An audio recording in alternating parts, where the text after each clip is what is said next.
Today's episode of Before the Scenes won't focus so much on scenes per se, but on manuscript. It's not that these stories and characters have no connection to some screen time, but I'm getting ahead of myself. The point is, I'm writing a book. Chances are I'll finish my first episode of Swing Boy before I actually manage to finish this book, but I can still talk about my plans for a certain fellow named Gabriel. That's why it's called Before the Scenes, or perhaps today I should say Before the Pages.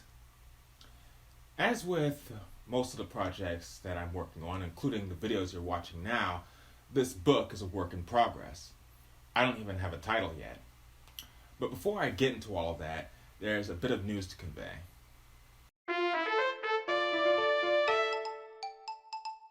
I'm back to using two computers. I've been locked out of my old computer for a while, but now that it's open again, I can do two things at once, which is good because it took my computer forever to render that logo. Now such projects shouldn't get in my way the same way it did before.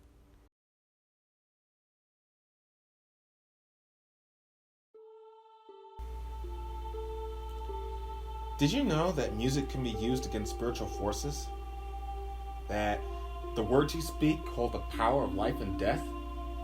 That acres of land and generations of people can be literally blessed or cursed? Well, some people believe it, but most of the time, even then, they only believe it in a more metaphorical sense than this book would have us believe. What if one could not only apply this phenomenon, but harness, control, even weaponize them? Could it be done? Should it be done? Well, one man finds out, and actually several people learn the hard way, but my book is about Gabriel, a man living in Italy just after the fall of the Roman Empire. He's managing to live his life as well as one could be expected, I guess. But then, just when the world was beginning to settle, things start to change. A mystery man appears, performing heroics and seeming to wield great power. Gabriel is skeptical of all this at first, but as people around him become more convinced and the mystery man gains admiration, Gabriel decides to investigate, hoping to one day hold the same power for himself. The theme of this book revolves around different spiritual structures that God has set up in the world He made, many of which are regularly, though often indirectly, acknowledged by people every day when we talk about things like self-fulfilling prophecies, or when we see companies that are very successful and donate to different charities because they figured out you reap what you sow.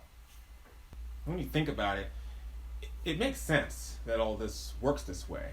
After all, our physical world has laws of physics. It stands to reason that the spiritual realm would have laws of spirit as well. These books explore how those laws work.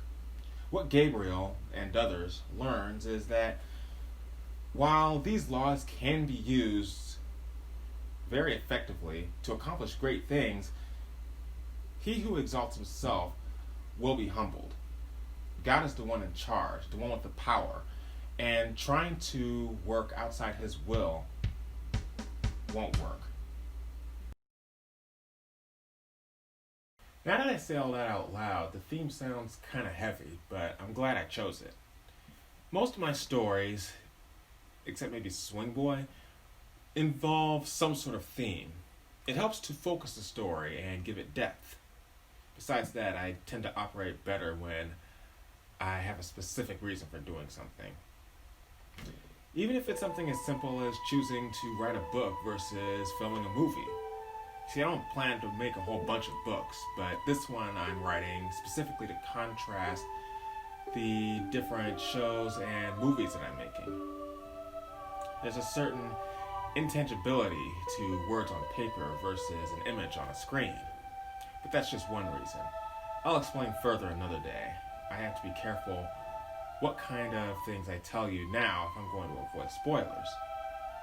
See, the best part of a story is watching things play out.